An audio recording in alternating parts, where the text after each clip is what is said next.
Listen, something I've always said from sports, from owning a business, something that's always in my mind is you can't lose if you don't quit. Right. You can't lose if you don't quit. It's just what it is. Right. If you quit, you lost. But if you don't quit, you will inevitably, can't say that word, you'll inevitably win. Where did you realize that drive, though? You know, like when do you finally realize you have that moment of, I'm not going to quit?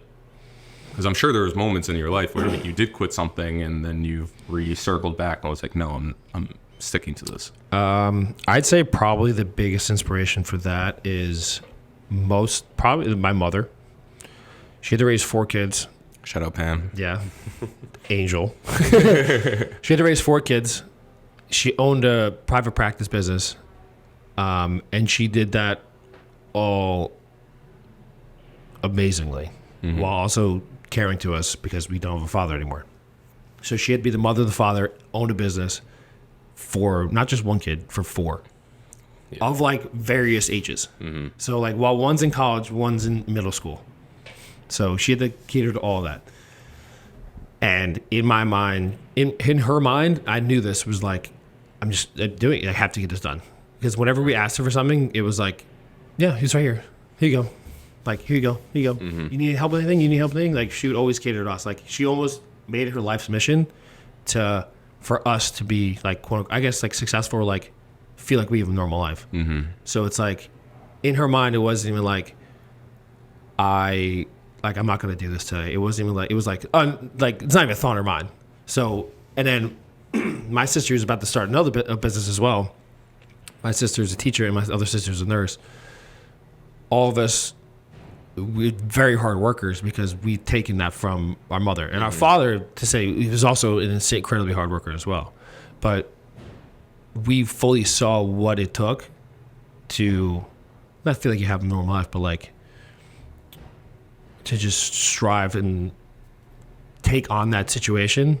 Like she wasn't asked for it, she was just given it. And then she took it and I did an exceptional job. Right. So it was just like, there's no like quit. Like I quit. I can't do this. It's like there was no. It's not an option. Right. So if you see that as not an option, then it isn't.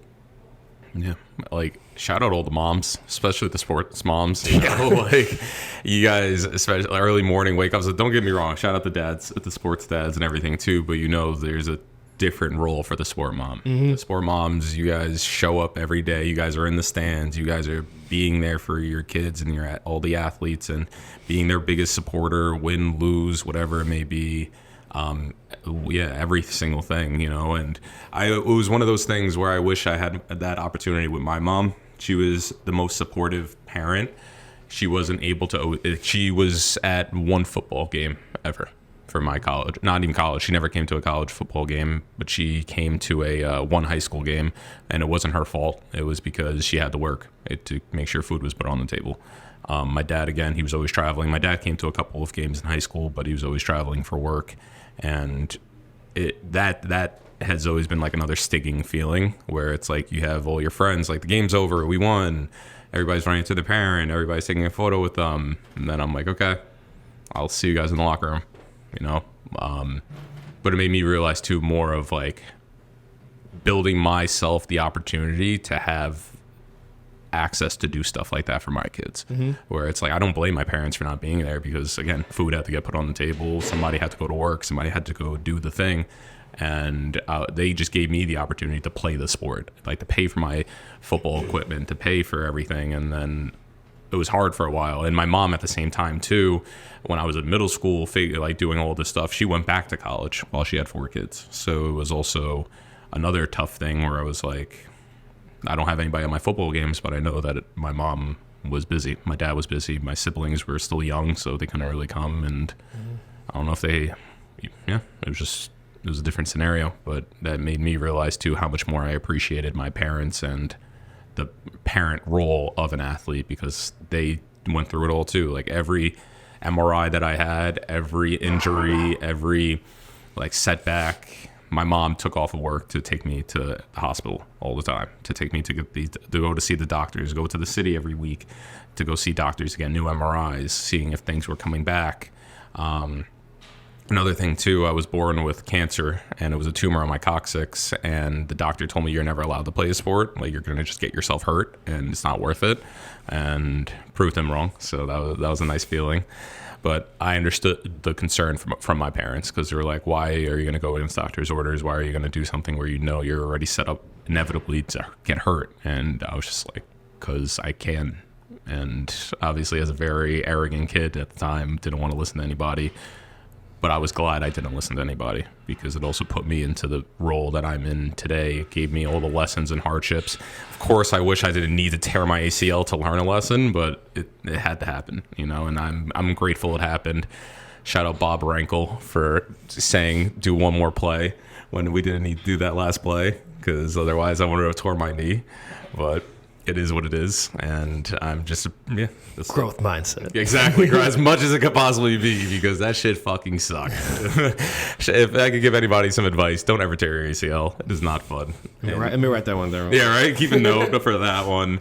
But yeah, you know, it's just a growth mindset. I can't be so hung up on the things that I can't do. I should just focus on the things I can do, and I figured it out.